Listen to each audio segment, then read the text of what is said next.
বছর হইল স্বাধীনতার পরে? ৭১ থেকে ২৪, কত? ৫৩ বছরে বদলাইতে পারেন না। নবীজি ১৩-১৪ বছরেই বদলে দিয়েছে।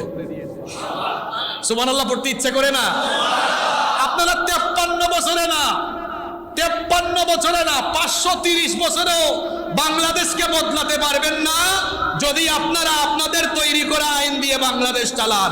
যদি আপনারা আল্লাহর কোরআনের আইন গ্রহণ করে নেন, ৫৩ বছর না, আগামী ৫ বছরে বাংলাদেশ বদলে যাবে। আপনারা এদেশে বহু দলের শাসন দেখেছেন, বহু নেতার শাসন দেখেছেন। আপনারা গত ৫৩ বছরে যেটা দেখেন নাই সেটা হলো আল্লাহর কোরআনের শাসন। এখন আমরা আপনাদেরকে বলবো, যেটা দেখেন নাই সেটা দেখার জন্য একবার আপনারা দেশের দায়িত্ব ইসলামপন্থীদের হাতে, আলেমুল আমাদের হাতে সুপর্দ করে দিয়ে দেখেন, ইনশাআল্লাহ এই বাংলাদেশ বদলে যাবে। ইনশাআল্লাহ বদলে যাবে, ইনশাআল্লাহ। আমার আপনার নবী রাহমাতাল লিল আলামিন, প্রিয় নবী মুহাম্মদুর রাসূলুল্লাহ সাল্লাল্লাহু আলাইহি ওয়াসাল্লামকে আল্লাহ এমন এক চরিত্র দিয়েছেন, তার এই চরিত্রের ভেতরে মানব জীবনের প্রতিটি দিক এবং বিভাগের জন্য অনুসরণীয়, অনুকরণীয় আদর্শ রয়েছে। এজন্য রব্বুল আলামিন কোরআনে কারীমের ৩৩ নম্বর সূরা সূরাতুল আহজাবের ২১ নম্বর আয়াতের মধ্যে বললেন, লাকাদ কানা লাকুম ফি রাসূলিল্লাহি উসওয়াতুন হাসানাতুল লিমান কানা ইয়ারজুল্লাহা ওয়াল ইয়াউমাল আখির ওয়া যাকারাল্লাহা কাসীরা। তোমাদের মধ্যে যারা আল্লাহ আর পরকালের আশা রাখে এবং আল্লাহকে যারা অধিক স্মরণ করে, তাদের জন্য রাসূল কারীম সাল্লাল্লাহু আলাইহি ওয়াসাল্লামের জীবনের ভেতরেই রয়েছে সর্বোত্তম নমুনা।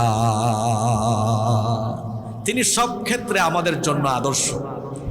মানব জীবনের প্রতিটি দিক এবং বিভাগের সর্বোত্তম আদর্শ যিনি, তিনি মুহাম্মদুর রাসূলুল্লাহ সাল্লাল্লাহু আলাইহি ওয়াসাল্লাম। সেই মহামানবের আদর্শ বাদ দিয়ে আপনি সমাজতন্ত্র আর পুঁজিবাদীদের আদর্শ কিংবা মানবরচিত মতবাদ দিয়ে কোনোদিনও কোনো সমাজ বা দেশের প্রত্যাশিত সংস্কার এটা কশ্চিনকালেও সম্ভব নয়। কথা কি বোঝা যায়? আমার নবী কোন সময় পৃথিবীতে এসেছেন শুনেন। গোটা আরবে যখন হানাহানি, মারামারি, কাটাকাটি, লুণ্ঠন, চুরি, চাঁদাবাজি, ডাকাতি, যেই সময়ে নারীর কোনো ইজ্জত নাই, সম্মান নাই, মর্যাদা নাই, এতিম অসহায়দেরকে যেই সমাজে নিপীড়িত করে রাখা হয়েছে, যে সমাজে ছিল উঁচু নিচু ভেদাভেদ, সেই সমাজে নবীজি এসেছেন। যেই সমাজে মানুষের মধ্যে সততা ছিল না, নীতি ছিল না, যেই সমাজের মানুষগুলোর মন মানসিকতা ছিল বর্বর, যারা ছিল জাতি হিসেবে অসভ্য, সেই জাহেলিয়াতের জেহালতপূর্ণ সমাজে একজন মহামানব আগমন করলেন। তিনি মুহাম্মদুর রাসূলুল্লাহ সাল্লাল্লাহু আলাইহি ওয়াসাল্লাম। এরপরে তিনি আল্লাহর দেওয়া ওহীর আলোকে, ওহীর বিধান মোতাবেক সেই সমাজকে, সেই রাষ্ট্রকে এমনভাবে সংস্কার করে দিলেন যে কিয়ামতের ঘটনা ঘটার আগ পর্যন্ত পৃথিবীতে এত সোনালী সমাজ বা রাষ্ট্র আর কেউ কোনো দিন উপহার দিতে পারবে না, বানাতে পারবে না আমার নবীর মতো। আল্লাহু আকবার। তাহলে আপনি বাংলাদেশকে সংস্কার করতে হলে রন্ধ্রে রন্ধ্রে ঢুকে যাওয়া দুর্নীতি, চুরি, চাঁদাবাজি, বিশৃঙ্খলা রোধ করে এই বাংলাদেশকে একটি সত্যিকারের বৈষম্যহীন দেশে পরিণত করতে হলে মুহাম্মদুর রাসূলুল্লাহ সাল্লাল্লাহু আলাইহি ওয়াসাল্লামের আদর্শ বাদ দিয়ে করা সম্ভব? জোরে বলতে হবে, সম্ভব? কশ্চিন কালেও সম্ভব নয়। আসেন আজকে আমরা অল্প কয়েক মিনিটে জানবো এই অসভ্য জাহেলিয়াতের জেহালতে ডুবে থাকা এই অসভ্য জাতিকে নবীজি কিভাবে সভ্য আর একটি আলোকিত জাতিতে রূপান্তর করলেন। আজকে আমরা সেগুলো জানবো ইনশাআল্লাহ। নবীজি জাহেলিয়াতের জেহালত দূর করে একটি আলোকিত সমাজ গঠনের নিমিত্তে সর্বপ্রথম যে কাজ করেছেন সেটি হচ্ছে আগে নবীজি সমাজের মানুষকে তাওহীদের পতাকা তলে একতাবদ্ধ করেছেন, তাওহীদের পতাকা তলে সবাইকে ঐক্যবদ্ধ করেছেন। কারণ এমন সময়ে নবীজি দুনিয়াতে এসেছেন যখন গোটা আরবের লোকেরা পৌত্তলিকতায় নিমজ্জিত ছিল। এরা মহান রবের গোলামি বাদ দিয়ে তাদের নিজেদের বানানো, নিজেদের তৈরি করা বিভিন্ন উপাস্য আর দেবদেবীর সামনে মাথা নত করে দিয়ে আল্লাহর সাথে তারা তখন শিরক করত। পৌত্তলিকতাপূর্ণ সমাজে এমন এক মহামানব আগমন করলেন, যিনি জন্মের পর থেকে শৈশবকাল থেকে তাদের চোখের সামনে এমনভাবে বড় হলেন, তিনি কখনো পৌত্তলিকদের সাথে মিলিত হয়ে কোনো ধরনের পৌত্তলিক কর্মকাণ্ডে জড়ালেন না। হানিফ হয়ে বেড়ে উঠলেন। তিনি একনিষ্ঠ ছিলেন। কোনোদিন জাহেলিয়াতের জেহালত আমার নবীকে স্পর্শ করতে পারে নাই। আমার নবীর চরিত্র এমন ছিল, গোটা আরবের সকল কাফেররা নবীজির চারিত্রিক মাধুর্যতায় মুগ্ধ হয়ে সকলে মিলে তারা আমার নবীকে ভালোবাসতো, পছন্দ করত। আল আমিন বলে উপাধি দিয়েছিল। নবীর চরিত্রে সবাই মুগ্ধ ছিল। এমন এক মহামানব ছিলেন, 40 বছর পর্যন্ত তিনি তাদের চোখের সামনে বড় হলেন। কেউ তার চরিত্র নিয়ে কোনোদিনও আজে বাজে কোনো কথা বলতে পারল না। জাহেলিয়াতের জেহালতে ডুবে থাকা সেই অসভ্য বর্বর জাতিকে তিনি আলোকিত একটি সমাজ বানানোর জন্য, এই পৌত্তলিকতাপূর্ণ সমাজ এবং রাষ্ট্রকে সংস্কার করার জন্য আল্লাহর তরফ থেকে ওহী আসার পরে তিনি সর্বপ্রথম তাওহীদের দাওয়াত দিয়ে সবাইকে তাওহীদের পতাকা তলে ঐক্যবদ্ধ করলেন। আল্লাহর নবী ঘোষণা দিলেন, শোনো, তোমরা যারা এক আল্লাহর গোলামি বাদ দিয়ে তোমাদের তৈরি করা উপাস্যদের উপাসনা করো, তারা তোমাদের উপাসনা ইবাদত পাওয়ার যোগ্য নয়, বরং ইবাদত করতে হবে তার যিনি তোমাদেরকে সৃষ্টি করেছেন, যিনি তোমাদেরকে বানিয়েছেন, আসমান জমিনকে সুন্দর করে যিনি বানিয়েছেন, সেই রবের ইবাদত করো। আর সেই রব আমাদেরকে তোমাদের হেদায়েতের জন্য পাঠিয়েছেন। আমার রিসালতের উপরেও ঈমান আনো। আল্লাহর নবী বললেন, কুলু লা ইলাহা ইল্লাল্লাহ তুফলিহুন।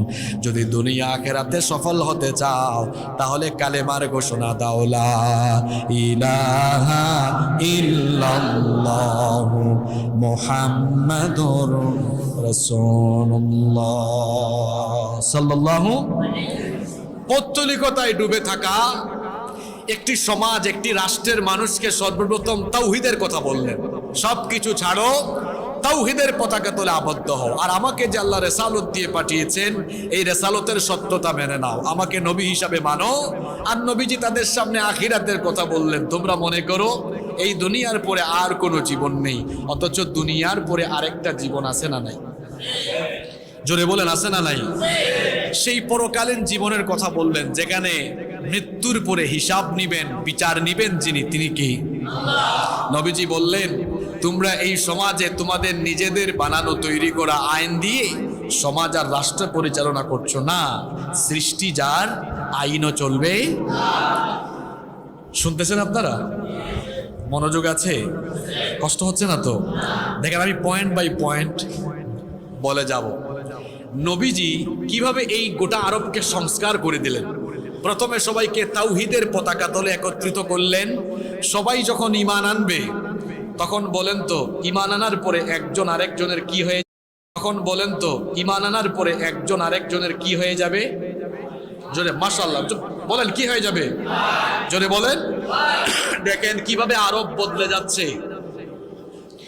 আমার নবী তাদেরকে ঈমানের পতাকা তলে আবদ্ধ করার আগে এরা এত খারাপ ছিল, তাদের শাসন ব্যবস্থা ছিল গোত্রতান্ত্রিক।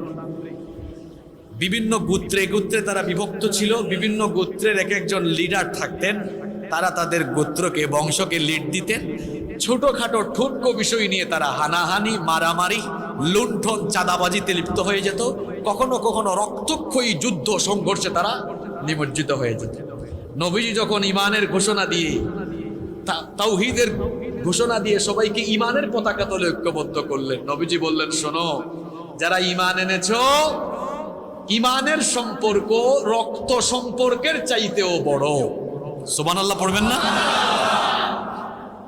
ইমানের সম্পর্ক রক্ত সম্পর্কের চাইতেও বড়। আফ্রিকা পশ্চিমা দেশে বসবাস করে এমন কোনো ব্যক্তি যদি ইমান আনে, সে আমাদের, তার সাথে আমার রক্তের বা বংশের সম্পর্ক আছে? আছে ইমানের সম্পর্ক। কিসের সম্পর্ক আছে? মাইক এতক্ষণ ঠিক ছিল। কি সম্পর্ক? এখন নবীজি এদেরকে যখন ইমানি সম্পর্কে আবদ্ধ করলেন, শুনেন উদাহরণ।